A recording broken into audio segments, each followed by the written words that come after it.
to Greg Derbyshire, Chris Grunhagen, and Marty Wimblom. And we are three jackrabbits from two different countries who continue to follow running in the upper Midwest. And we want to discuss important topics, inspiring stories, and extraordinary performances in running. Welcome back to the Pivotal Running Podcast. Today, we have the privilege and honor to talk with Nikki Underwood McDaniel. Nikki ran track and cross country for the Black Hills State University Yellow Jackets from 1999 to 2003 and was a 10-time All-American, 3 individual, 1 cross country, an indoor 1,000 meter and an outdoor marathon, and 7 relay teams. Nikki was also the national champion for the marathon in 2003, which was the first national champion ever in Black Hills State University history. Additionally, she was a Brookings High School Bobcat. She had 2 all ESD cross country, 1994 and 1995, and an all-state performance in cross country in 1994. Nikki, thanks so much for joining us today. Oh, I'm so excited. Thanks for having me. Yeah, so Nikki, so tell us how this running journey started for you. Well, I have kind of a unique story. I think I'm going to give a lot of people who are watching today some hope for sure. But I do have a real special story. Of course, I grew up with running in my household because my dad, Scott Underwood, coached at South Dakota State University. And so, of course, I grew up going to track and cross country meets. And I remember most of all, my dad would come home from the meets and he'd never have a voice because he yelled so loud for his team. And so we always knew when dad came home, he wouldn't have a voice. And so I was around running growing up and always loved to go and cheer on his teams. I mean, even as a young girl, I remember them throwing the water, over my dad's head when they won the national championship. And I remember him running and then running after him with the big water. And so to have that growing up, was super special because my dad was so passionate and still is to this day. I mean, he was at the cross country meet today, but he has such a passion for the sport of running, cross country, track, anything running. And so, I ran a little bit growing up. I would jump in some 5Ks. We always went to Park Rapids, Minnesota, and I'd always run for their 4th of July. We always went there every 4th of July. I would do like some 5Ks and things like that, just for fun. And I would run with my dad when dad could run. Now he can't run, of course, because of knees and stuff, but he would run with me. And then he would bike with me when I ran. And so, but it really wasn't until middle school that I really got into running. So I actually went out, kind of a funny story. I went out for basketball and I was on the C team for basketball. And then I had a really good meet and I actually got a 3-pointer. And so they moved me to the B team. And then I had a bad meet and they moved me back to the C team. And so I realized maybe basketball wasn't my thing. And so then I decided, well, my dad, of course, encouraged me to go out for cross country. And I knew right away, like the first day of practice, that I loved running. In fact, I know one of the questions that you had written down was, when did you start kind of setting goals? And I've always been real competitive. And I remember even in elementary school, the physical fitness test, I remember running and wanting to win and get the best time. And then I remember having the record in middle school for the most pull-ups. And I thought that was so awesome. And I wanted to break the record for the mile. And so, I just always loved running, but didn't really get into it until I was in 7th grade. I went out for cross country. And then in 8th grade, they did move me up to high school. And so then I got to run on the Brookings Bobcat team. Must have been quite cool having, your dad, obviously such a well-known coaching figure in Brookings, especially in South Dakota.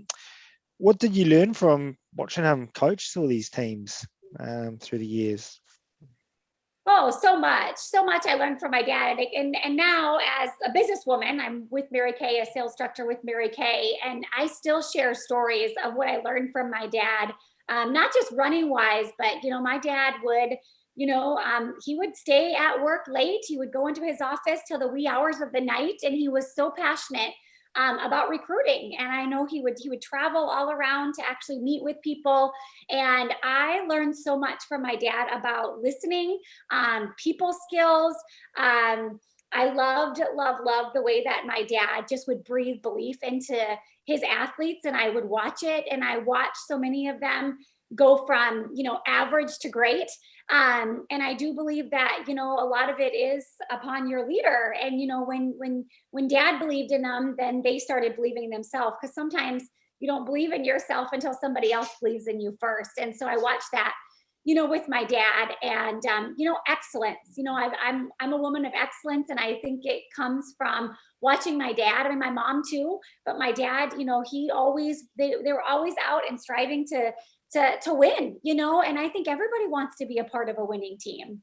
And so much, but just his passion, his love for people, the way he talked to his athletes, just the belief that he had, around the dinner table, he would always be talking about his athletes and how much potential and how much he believed in them. And I learned so much, especially now as a leader, in how important it is to breathe belief into others until they believe in themselves. Nice. Hey, Nikki, you talked a little bit about early running, and then you talked about going out for cross country, Brookings High School cross country or middle school cross country in 7th grade, and then moving up in 8th grade.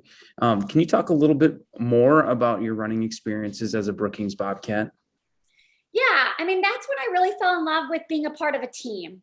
Gosh, Annie Bezichek, just Jane, I could name my team, and we still all stay connected, and we're still all friends, and we could probably pick up, in a dime just right where we left off. But I loved being a part of a team, and I love the girls, and I truly believe the running community is just something so special. And so, I wasn't a great athlete. In fact, when I read your the accolades for me with my running, I'm like, oh, was I really all conference? Like, I don't remember being all conference. I remember being one away I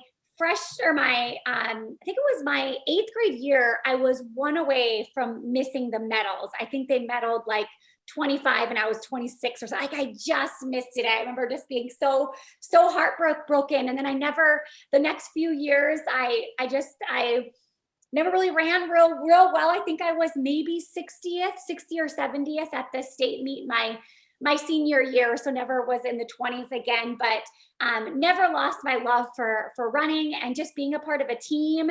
And I loved our runs. I remember we used to run the day before, we'd go and run to the SCSU ice cream place, the dairy barn, and we'd have a little treat. That's awesome. That's awesome. Back, and just the laughs that we had. And, but one thing that I can trace back even to when I was in, even high school, is I was always somebody who I was like a dream for a coach, because I love to run. And so I would run in the off season, and I would get the girls, I would go knock on Jane's door, Michelle Hildreth, I would run to her house. She was 2 miles down the road. And I would say, Michelle, get your running clothes on. We're going for a run.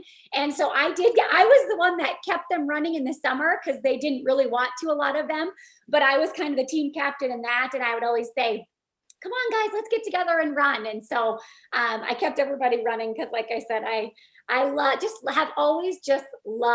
compete, but I love to just run. And so I loved being a part of a Brookings Bobcat. And I had a great coach, a great team, loved running in Edgebrook and all of that. And yeah, I still have great memories to this day. Would Russell then, he would have had you when you first started, right? And was he all the way through, or did Coach Iverson take over at the tail end? Then I had Iverson too. Okay. Yeah. I appreciate the Strandies are fantastic. In fact, one of Russ's sons was our driver this morning on the way down to Sioux Falls. So it's great to have that to continue.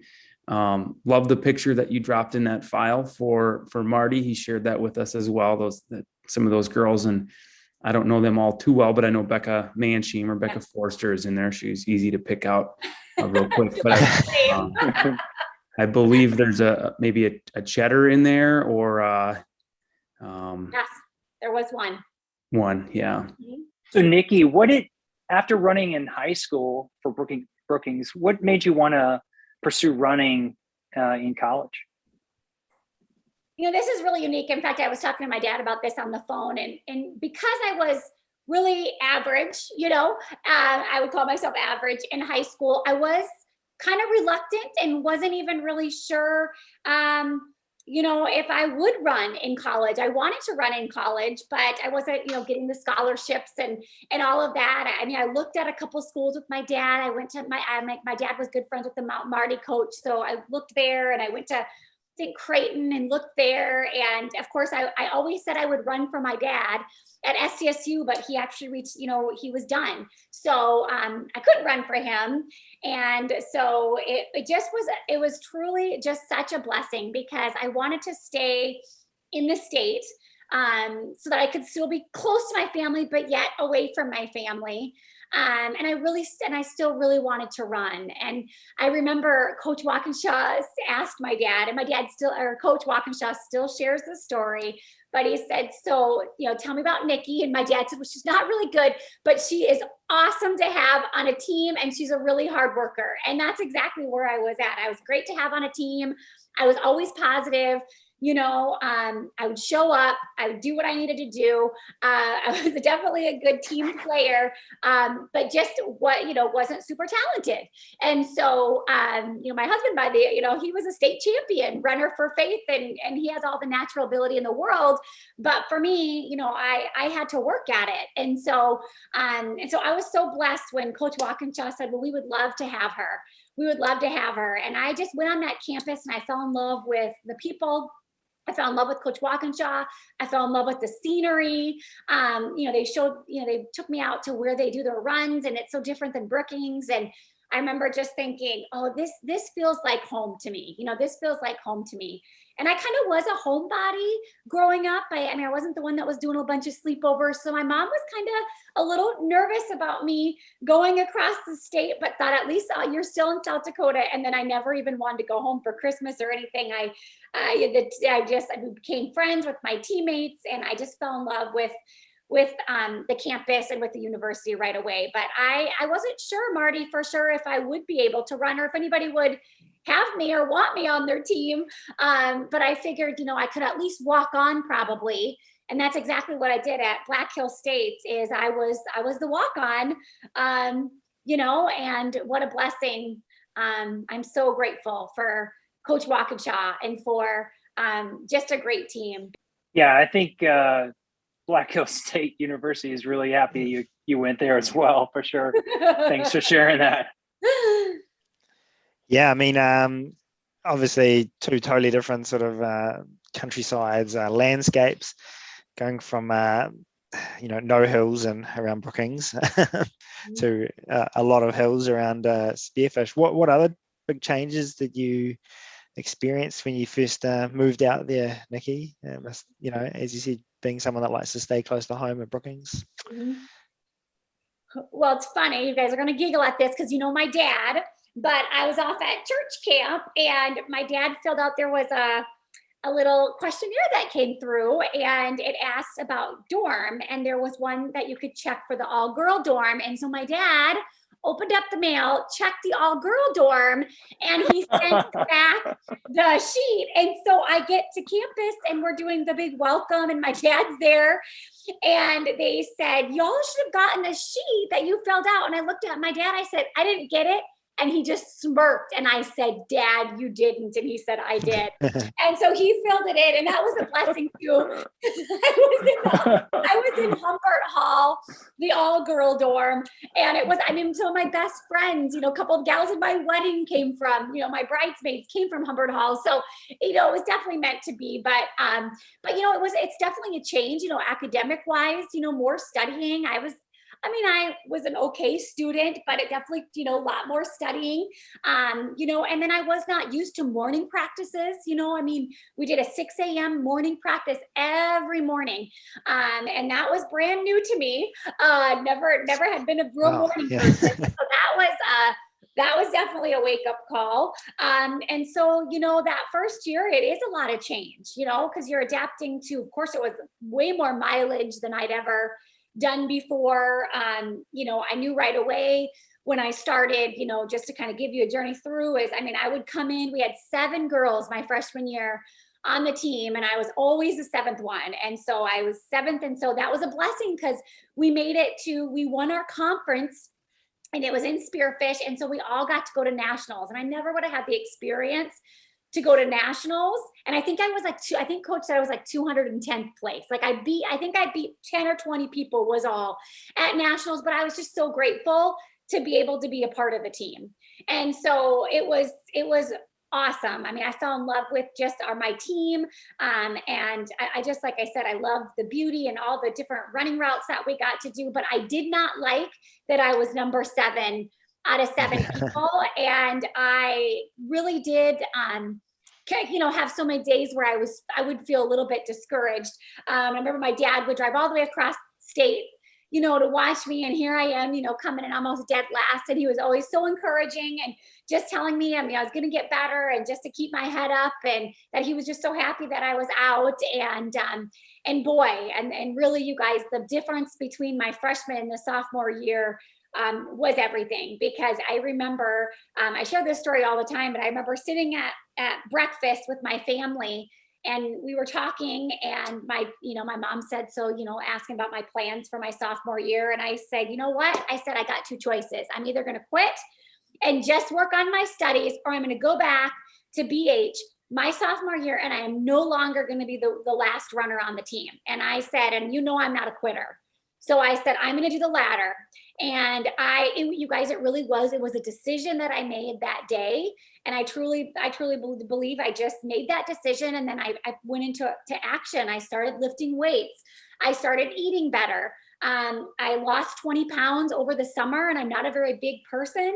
But that made a huge difference for me. Because I was carrying around some extra weight that I didn't need. And I never forget, I came back my sophomore year, and my coach looked twice, and he goes, who's the new girl on the team? And then he looked at me, he goes, it's Nikki. He didn't even recognize my team and him. He didn't even recognize me. And that very first practice, I can share, you guys, it was a track workout, one of the first workouts. And before, I was always, you know, in the last group, and coach said he saw me it was like we were doing 1,000 intervals, and I did my first 1,000, and I was like up with the leading pack, and coach looked at me and says, you are a whole different runner. And I said, I'm going to be better this year. And so I did 200, I got 200 in some place, whatever, 220th, I think. And then the next year, I believe I was right around 80th. My sophomore year, maybe 70th. And then just each year, and then I think I was 50 something, 30 something. Anyways, and then my senior year, cross country, I got 8th place. And that was awesome. A dream come true, top 10. My teammate got 2nd and was the first American to finish, and I was right behind her. And we had a really great team, almost won it that year. And so, boy, the progression, I wouldn't say it was easy, but it sure was fun to just come back every single year and get better, because it was not fun being the last person on the team. And yeah, so to go from the last to then, you know, my senior year, you know, winning nationals and all of that was just a game changer. My dad was really smart, and I was in that funk, you know, that freshman year, like, oh my gosh, am I going to come back and run again? And he brought me to the national meet. We had some athletes that my dad actually, the only way they could go is if my dad took them. And so my dad took a few athletes that had provisionally made it into the national meet, one of them being Mike, my husband. And dad said, I'll take him. I'll take him to the national meet. And that really did change my life, because I sat there and I watched the marathon, you know, and I watched the ladies come up, you know, on the podium. And I looked at my dad, I said, Dad, someday that's going to be me. And my dad said, I know it is. And I said, I'm going to come back and be on that podium someday. And I did. I really did dream of. I remember exactly what the gal looked like who won the marathon, and I thought, because I knew that I was good the longer the distance, you know, and so I can handle a lot of miles, and I've got strong bones, I guess, to do that. And so I never got injured, you know, praise God, throughout college. And so I just had this feeling that I was going to come back, and I didn't know I was going to win, but I thought I would be on the podium for the marathon. But my dad was super smart to take me to that meet that day, because that really is what got in my mind. And then I visualized that moment, you know, in the years going up to it, to someday be an All-American on the marathon team. Nikki, that's so inspiring. Thank you so much. You talk about, you know, that pivotal moment. Seriously, like you just described yours, that really set forth, a huge fire for you. That's awesome. I'm so grateful. I'm so grateful. You know, sometimes, you know, you got to get some fire in you to really get you motivated.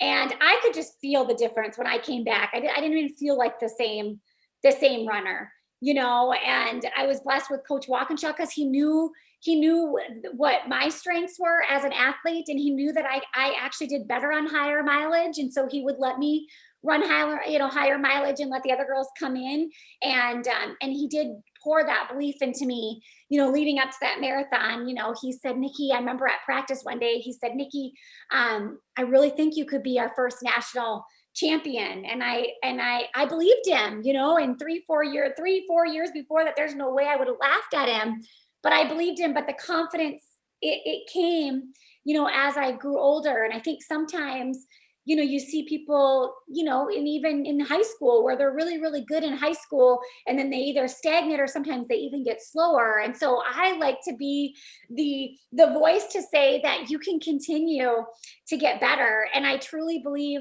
work ethic was everything, because, you know, the starting line of the marathon, I will never forget the moment, because I stood there and I looked around, and I remember thinking to myself, I may not be the most talented runner that's on this starting line today, but I know that I have worked the hardest. I put the most miles in, and I knew in my mind that I could win.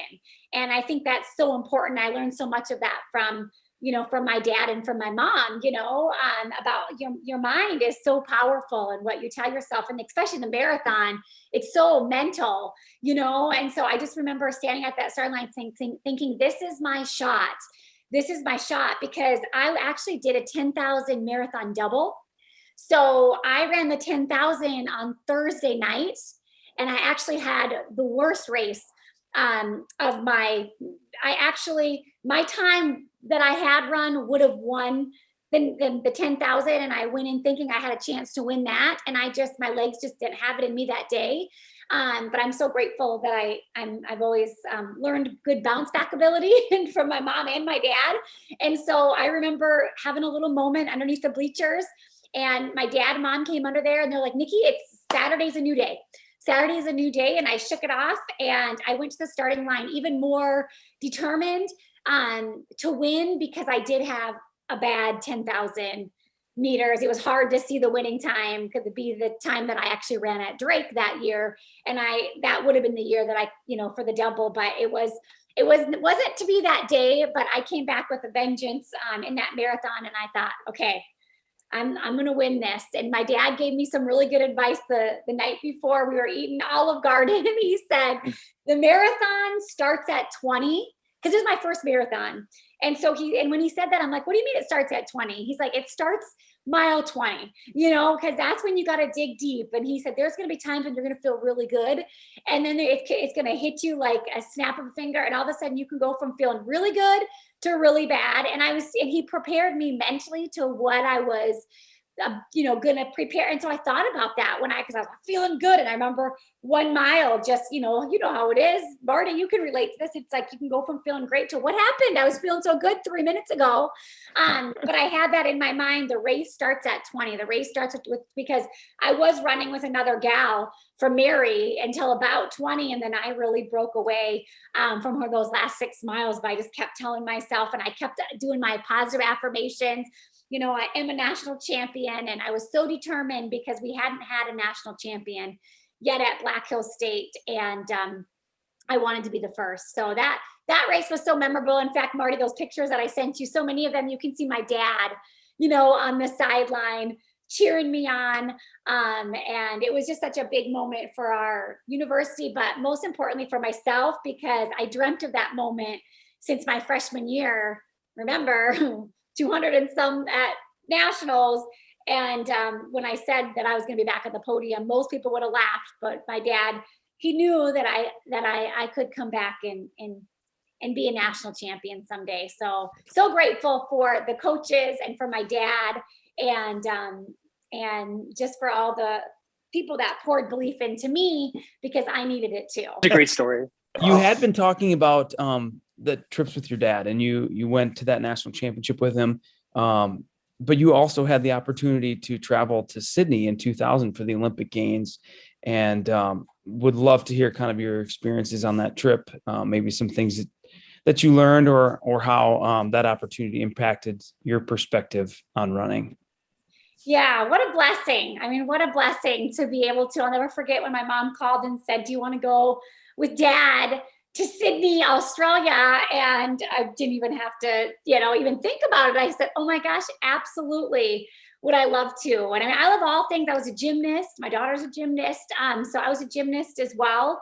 And so my dad's like, we can get into gymnastics too. And so we got to go to gymnastics, track. Oh my goodness. We got the best seats. We literally were like second row seats for the track. And oh my goodness, to watch those distance runners, you don't realize how tiny and small they are, and because when you see them on TV, and how fast they are until you actually get there, and to get such great seats. I mean, like I said, right up front, and I mean, and just to be in that atmosphere. I mean, Australia, just everybody's just so friendly, and they were just so accommodating, and they're just everything about that whole Olympic experience was just like a dream. To be able to go out for jogs. I would leave and go for runs. And I remember that was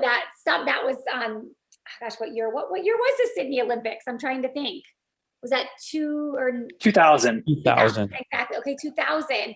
So that was, in that time when I was really getting more committed to my running. And I remember even my dad was like, wow, I'm impressed. Like you're not eating a hamburger. I was making better food choices and going out for my run every day. But just the whole experience. So we got to watch Rod run. And so that was a dream come true. I mean, somebody that my dad had coached to then turn around, who made the Olympics, and to be able to watch him and cheer him on. And even though he had stomach issues and it wasn't his best race, I mean, hello, he was in the Olympics. I mean, how many people, that percentage of people that will ever make it to the Olympics, and to have it be somebody that my dad coached, and I've always looked up to Rod, and just to be there to experience that, and running around with my dad, hitting up all the miles, and we were tracking him, and we had his wife with us, and it was just such an incredible experience. I mean, anytime that you can get in front and be in person, and see this new level of just amazingness. I mean, you see it on TV, but when you're there and you get to see the runners right in front of you, and you can literally like try to run next to them and see how fast they're really going. I was just it definitely inspired me.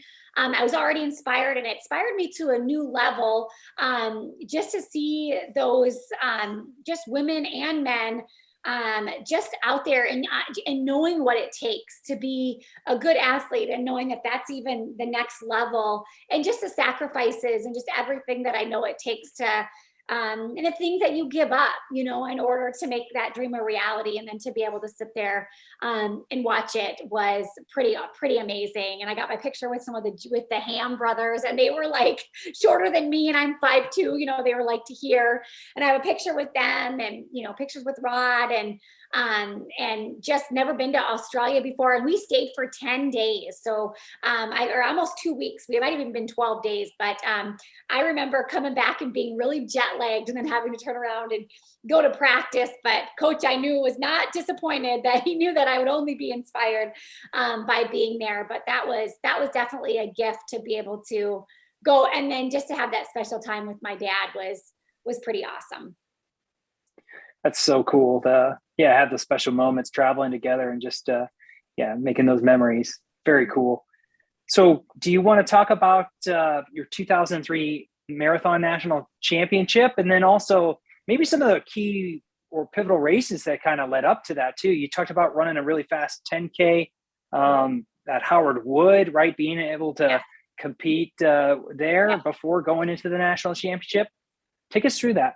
Yeah, that my whole senior year was, and it was coming off of, a high of top 10 at nationals and my first All-American, cross country honors. I was, blessed to be in a lot of relays. But my senior year was really, like I said, my breakthrough year. I did, I did the 10,000 at the Drake relays, and I had never got to run at Drake, and that's where I broke the school record there. I ran like 37:04, which was the school record, and that was huge for me because that was a big goal of mine. I looked up to Lisa Bomajin. She was our number 1 runner when I was number 7.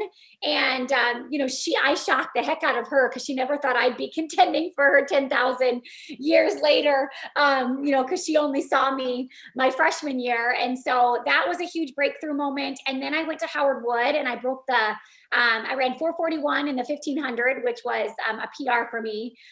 Broke the school record in the 15, which then got beat, I think, a couple weeks later, but that was a big win. And then to come back and I ran 10:10 in the 3000, and that was when I ran against Molly Weedle. And I'd always looked up to her as a runner from USD, and so being able to run with her, and let alone, and then I remember passing her on that home stretch, and boy, did that give me confidence that I thought, man, I can. And then I ran against her in Mount Marty again, and I can't remember, but we were neck and neck at Mount Marty when we ran against each other. So just, really just the confidence builders of all of that. And then at the conference meet, I ran the 800, the 15, and the 5,000. So coach had me in everything because we were going to win it. And I felt great. I mean, I ran a great 800, and I ran a great 1500, and I ran a really good 5,000. And I thought, man, if I can do all 3 of those in one day and still feel this good. I mean, I was just really on a high, from that. So my whole senior year was just a lot of PRs for me, and just a lot of breakthroughs for me, for sure. And so, but my biggest breakthrough was the half marathon. So I went out and ran the half marathon because we had 1 shot to run the half marathon, and I broke the school record. I want to say, I think I was like 122 or 123 and my husband actually paced me through it. He ran for BH2, so he paced me through, and that was that was faster than I'd ever imagined I could run a half marathon. And so that too, I thought, okay, if I can run that, I could probably run maybe around a 3-hour-ish marathon. And so those were kind of the pivotal races that I can remember leading up to the marathon. And then coming in, they only go by half marathon times, but I knew that I had the fastest half marathon time because we got the rankings, and I'd go on and look. And so, but that didn't mean anything. I also knew there was some really good marathoners in the, I'm going to be at the starting line. But like I said, I was definitely full of grit and determination, and had visualized that moment and done everything right, leading up to it. And so that was a very memorable. I mean, you asked what a memorable race was. My most memorable would be the Chicago Marathon, and I'll talk about that too. But winning that national championship team, or winning the marathon, and then having my coach come running up to me and give me the biggest hug and saying, "I told you could do this," and just seeing it come, because you dream about it, and then to see it come into fruition. And most importantly, I wanted to do it to show others that it was possible. And then after me, many others did it after me. And my marathon record, I think, got beat right afterwards. We had another marathon national champion, but to be the first, I just knew that would give others, like if Nikki couldn't go from 200th place at cross country her freshman year all the way to 8th, and then be able to win the marathon, that I wanted to give others hope that they could too, and that anything is possible if you're willing to work hard, and if you just love running. And I know there's people who are watching, and even you might think, gosh, that's fast, or that's and I thought that too. I would watch these other runners and think I could never be like them. But, it just takes that perseverance, that determination, and getting those miles in and running against the wind. And I remember calling my coach and saying, hey, take me out to Belle Fourche. It was a really windy day. And I said, and I'll run back. And he said, but it's all against the wind. I said, it'll be good for me. And I remember he dropped me off in Belle Fourche, and I ran in that. So good for I did it for my mind, because I knew that I needed that mental toughness if I was going to be able to win the marathon. And that I came back and my coach was like, you cruise that. And I was like, I needed to do it for my own mental toughness. And so, so I hope that gives people hope, because, I think I want to say my fastest high school time, not real fast in the mile, 5:50-ish, I want to say ish is what I ran in the mile. And so when I ran the Chicago Marathon, and I went into the Chicago Marathon, knowing that I had just ran, 3:04 or whatever to win nationals. And so I literally there's a picture that I sent Marty, and I was standing next to 3 hours, because that's who I felt like my goal that day was to break 3 hours. And that was my big goal. And so I'll never forget, you guys, I was running along and I caught up to the 2:50 group. And at that time, 2:48 was Olympic trials. And I thought, what am I doing? What am I doing? But I was doing good. I was feeling really good. And I caught up and I ran with them, and I ran with the 2:50 group until the last 2 miles. And the last 2 miles, I burnt out a little bit, and I ended up running. I never in a million years ever would have imagined running a 2 hour and 53. I was the youngest first finisher at the Chicago Marathon. I was like, it was like an Olympic year-ish, I think. So not a lot of the elites were there, I don't think. But I was like top 10 or 15 or top 20, I think, for women. This just blew my mind. And I remember looking at my dad, and I'm like, like, what am I doing? I'm like, my pace, I'm cruising, but I just felt good. And I just had that flow and that rhythm going. And I was just clicking off miles. I remember I clicked off a mile under 6 minute pace. And I thought, I couldn't even run that pace in 1 mile in high school. And so to finish, that was 6:36 pace. And I barely ran much faster than a mile that fast. And so, that just shows you the difference between, that's those years of putting in the mileage and just building my confidence and building my belief system. And one thing that I do credit my successes I did an internship in DC. And so I got involved in a running group there. And kind of funny story, because my first day, there was 2 very, very good runners from, I don't know who they were, but they left me in the dust that first day of prep. I thought it was going to be like this friendly running club. And I'll never forget, she just said a couple kind of not so nice things to me and acted like I was slowing down the pace. And so I said, I'm not going back to run with these girls, because they were like hardcore. And so then I got involved with a different running group, which was a lot of recreational runners. And I met some of the most amazing friends that I'm still friends with today. It was the Washington Running Club. And so every Sunday we did a long run together.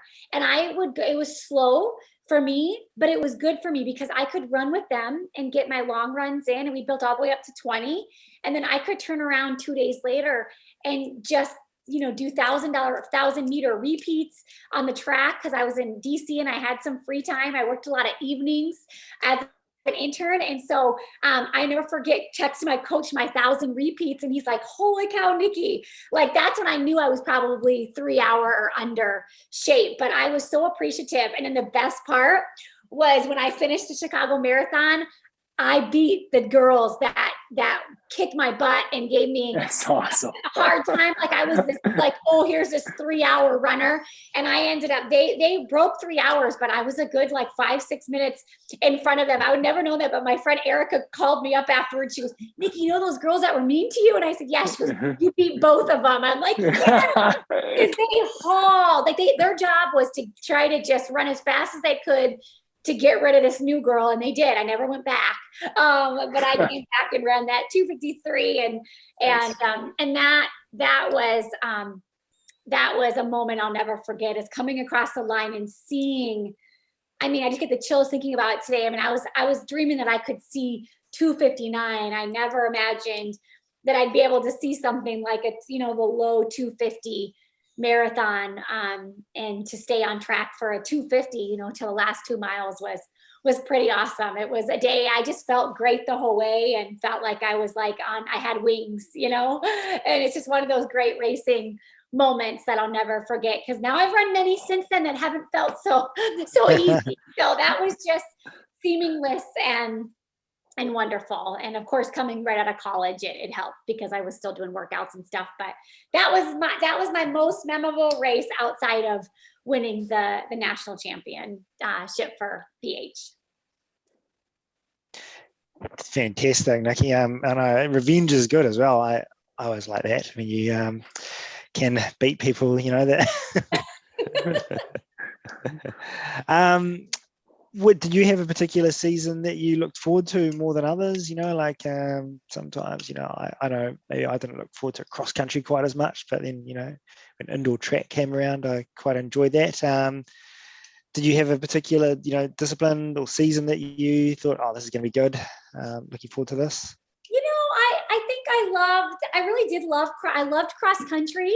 And I think it was just so fun because it's a measurable, where I could really see such a dramatic improvement every year, because we made it to nationals. And so that was great. And I liked the challenge of the hills. And we always ran at Kenosha, Wisconsin. And there was always that big hill. And as we had an advantage running out in the hill. So that hill was like, they had nothing on us, So I liked cross country, but I think by my senior year, I really fell in love with the track. I mean, I love the 10,000. I love the 5,000. But I also love mid distance. I love jumping in and doing a 15 or an 800. I had some mid distance speed, not big time speed, but I had some. But I think that those races helped me, with those longer distances. Coach was smart to throw me. He even threw me in a few 400s just to help me to get some speed going and just to kind of use it as a workout. So no, I loved both. It's hard for me to pick one or the other because there's things I loved about cross country, and I just love the smallness and the intimacy of the team. Whereas track, there's so many girls, and we just did a reunion with one of the girls that Lisa Bomajian, the one that I was telling you about, who was our number one girl my freshman year. She was a senior when I was a freshman. She put together a reunion, and we all just got together this last summer. Our whole team, the team that won conference, we all got together and we just reminisced old times. It was just so fun because I think you just have that special bond that even as you grow older, and now we've got kids and we all now have kids running and all of that, but to get together and we just talked about how we're so grateful for cross country because we're friends forever. We're friends for life. And same with those BH, Brookings High School girls.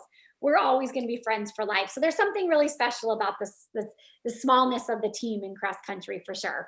I was just going to kind of, as we continued about so many different races that you had run and how all of those races and the experiences that you've gained from them, what kind of advice you would have for those running and pursuing excellence kind of in their own running or their own path? Mm-hmm.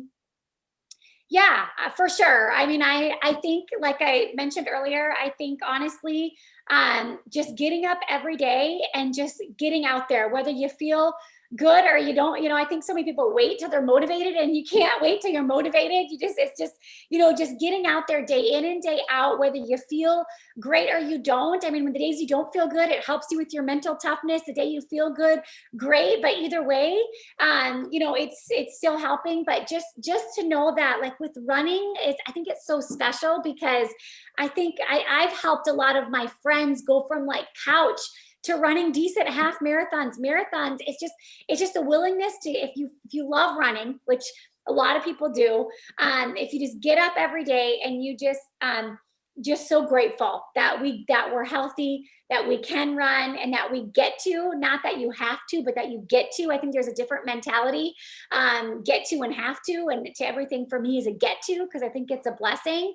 And just know that just getting out there, just putting in the mileage, and getting in the races, and just knowing that, that you could be a whole different runner a year from now, but you just got to keep getting out there, just keep going. And I truly believe, just surrounding yourself with other people who know the sport and who can help you and who can pour belief into you, because now I've helped a lot of my friends.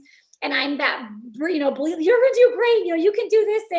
And that it's not always about going out there with your clock, and don't be so tied down to your splits, and just go out there and just run how you feel. And I know one of the questions that you asked me is if I could run with anybody, for 2 hours. And I would definitely say Molly Siegel. I mean, the bronze medalist from right now. I've listened to so many interviews with her, and I mean, and I follow her on social media. And what makes her so unique and so special is that she reminds me so much of myself, because she just loves to run. She's like, I don't, some people run, like my husband runs because he has to have a meet or he has to have a competition to run for. I don't need I run because I love to run. And she said the same thing. I run because I just love to run. And, here she was, her third marathon ever. And she's up there leading it, looking around with the world champion. I mean, all these runners that she's looked up to. And even at the Olympic trials, she said, I looked around and I thought, there's 220 marathoners, there's Des Linger. I mean, there's all of these women that she had looked up to, but yet she went out there and she didn't overthink it. And I think that's another thing with running is like, she could have went out there on the Olympics and thought, oh, I have no business running with these girls. This is only my third marathon, and all of this, but she just went in like, I'm just gonna fight for it. And she is so mentally tough. And I love her interviews where she talks about her pain threshold and how she's just learned to increase that. And she says too, that's why I'm just good as just, she says, I may never break 220, but she says, I can go out there and I can hang tough even when I hurt, because I've trained my body and I've trained my mind. And it's just the same thing that I tell my consultants in Mary Kay. It's like, don't ask somebody necessarily about their workouts. If it was for running, ask them how they think. You know what I mean? Because thinking is, and I listen to her and how she thinks. And that's what I love about her, just the way she thinks. And so I would love to do a 2-hour run with her and just learn more about just her thought process and just what she was telling herself through that marathon. Because I just remember reading an article where she looked around and she was like, they're thinking, who the heck is this girl? They didn't even know who she was. Her name, she wasn't even somebody that anybody even knew of. And here, I mean, she was a great college runner. And I think she's like a 10-time state champion or something, she said, in high school. So she'd always been a good runner, but she had a lot of injuries and a lot of setbacks. And yet she's just kept going. And she's somebody who will say, she says, I did better. I would get injured and I struggled with, she wanted to make the 10,000. She was hoping to do the 10,000 at the Olympics, but she ended up doing the marathon because what she found is that she wasn't getting injured. She said, it's weird, but I actually did better with higher mileage, less intensity. And that's how I was, because whenever the coach would have me start doing more intense things, it's like my hamstring would start bothering me or whatever. I am somebody who does well with the longer distance. And so I can relate to her because I can do miles. I mean, I still run 70. I ran 70 miles. I'm at 60 miles this week. So, I mean, I still run 60 to 70 miles a week, even today. And I'm so grateful that I can do that, but I love mileage and I just love to run. And she's the same way. So, but that's what I would say is just keep getting out there. Don't give up, just know that, running is something that you will be rewarded, and some races are going to feel better than others. But if you just keep getting out there and never give up, you will see improvements for sure. And you could be another Nikki McDaniel story for sure. That's so inspiring, Nikki. Can you talk about your experience and how running has really helped you in your small, in being a business owner and an entrepreneur, and certainly in the Mary Kay business community? Yeah, for sure. I'm so grateful. My unit name is the Marathoners. And it just fits us perfectly for running. And I use a lot of running analogies and running stories. And, I was blessed because my mom was a very successful businesswoman. And then my dad was such a great coach and people person and belief builder and, all of that. And I love so much because my dad could always see, he he could talk to somebody for like 10 or 20 minutes. And even in my unit, my dad will come up and he could talk to one of my consultants for 10 or 20 minutes. And he'd say, do you like, and he would observe things about her that I'm like, oh my goodness, I talk to her every day and I never picked up on that. But my dad just has that. He just has that inkling about people. He's so good with them. I'm like, that's what made you such a good coach, Dad, is that he knows how to kind of dig deep and ask the right questions and really find out what motivates people and then how to get them from where they are to where they want to be, and that's so much of what it is. And in my business is I remember thinking maybe I wanted to be a coach, and it's so great because I get to coach in a different way. I coach my consultants, but it's, when you run your own business, it's all built on, it's built on self-discipline. You're not clocking in, you don't have a boss, it's really built on a lot of grit, a lot of determination, all the things that made me a good runner. It's the getting up and running when you don't really feel like it. And it's for us, it's making the phone calls and we don't feel like it. And it's, sometimes you put in a lot of effort and you don't see the results for 30 or 60 days, and same thing with running. You can put in a lot of miles and you might have a bad meet and bounce back ability. I learned so much of that from running. You go from you have a bad race and then you turn around and then you could have a really good race and it could change like that. But if you mentally are out of it, then you're out of it. And so it's the same thing with a small business and with Mary Kay is it's, you have disappointments and people are going to let you down and, you're going to sometimes feel like, is this worth it? But it really always goes back to, having a big why. And I talk a lot about visualization. I talk a lot about affirmations, and that's the same as what I did in running. And so, so many, I could go on and on, but so many similarities. And just like my dad, how he would pour, and my coach, how he would pour belief into me. Now I get to do that with my consultants because sometimes they don't know how good they could be, and they can't see how they can get from where they are to where they want to be. And I can see it first for them. And so many women don't get to hear how great they are. And they're just, they just, they're always tearing themselves down. And so I love just being that positive, person that's there for them to just tell them, hey, here's what I love about you, and writing handwritten notes and affirming. My dad and my mom were always so good at that, but I think affirmations are so powerful because your mind eventually starts to believe them, and so, just saying those, and so affirmations are big with my business too, and so there's so many similarities. And we sold a couple years ago, my team was the first team in South Dakota to sell $1 million. And that was our big goal, was to be the first $1 million team in South Dakota. And it took the same thing as it takes with a running team. You know what I mean? Everybody had to find a place to win because there's a lot of people who are very part-time. And I wanted to make everybody know that they were a part of a winning team, where they did a little bit or they did a lot. And it's the same thing with our cross country teams. Sometimes that fourth and fifth runner they can make or break the team. Sometimes they don't know how important they are. And so, just because you're not the best doesn't mean you're not making a difference. And so, that was so fun too. It was really I couldn't do it alone. I couldn't sell $1 million on my own. So it was all of us coming together, and it really was a lot of my running background, where not to give up and to keep getting up every day, and you just keep hitting the dirt, running.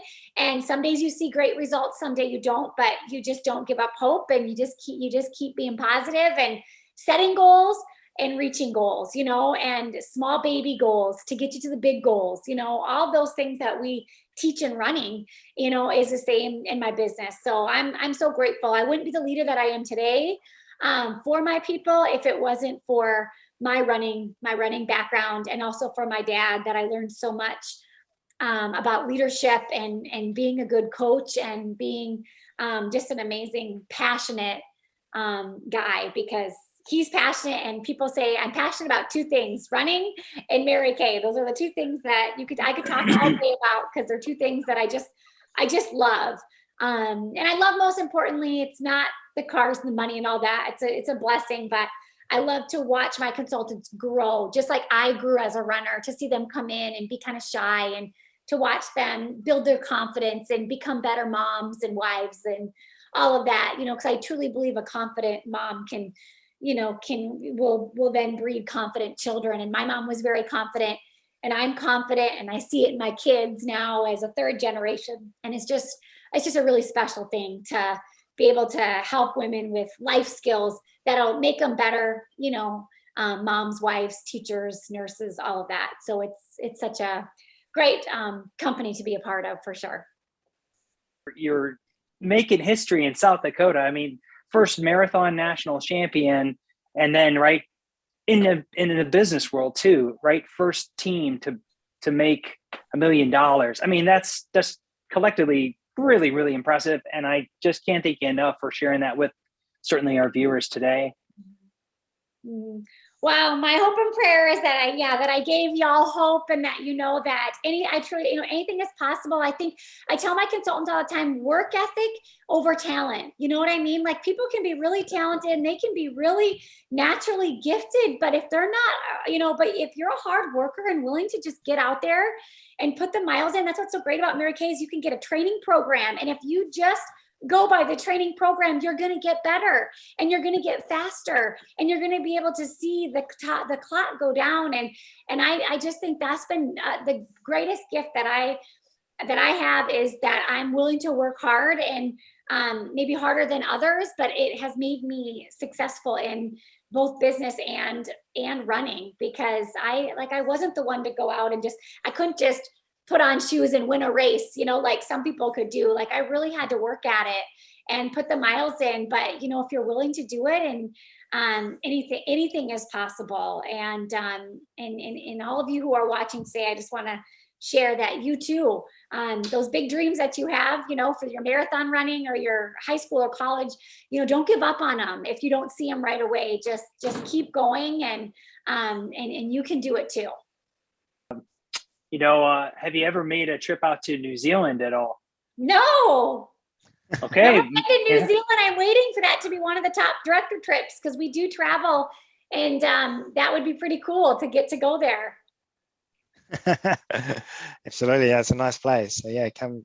You're always welcome down here. Yeah, my dad still talks about you. Oh.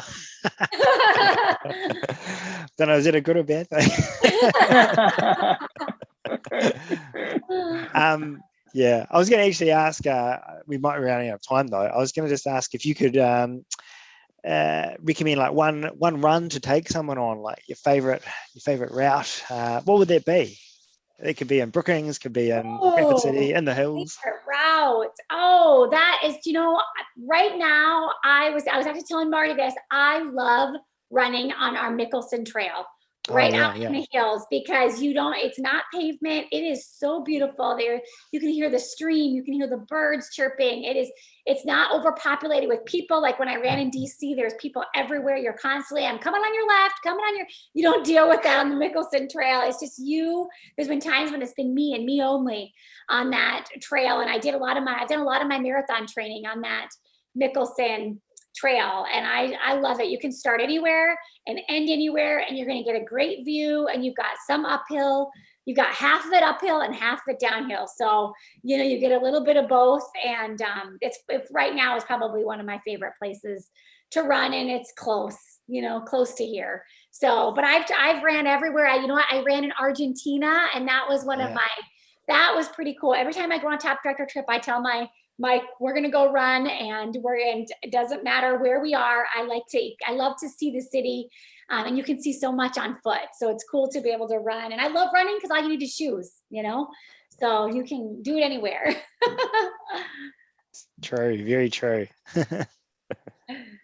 Well, I appreciate you guys. It was such an honor, Marty, that you asked me, and I was really excited too, and to be on today, and just really hope that people are watching and believing that they too can really reach their running goals, no matter where they are right now, or even how good they are right now. They can even get better,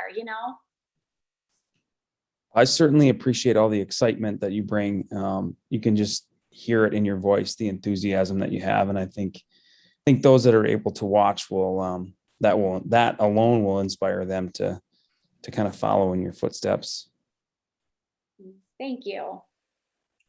Thanks for joining us this week on the Pivotal Running Podcast.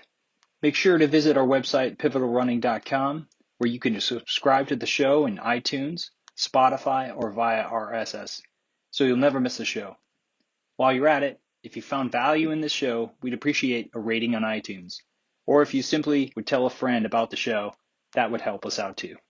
Thanks.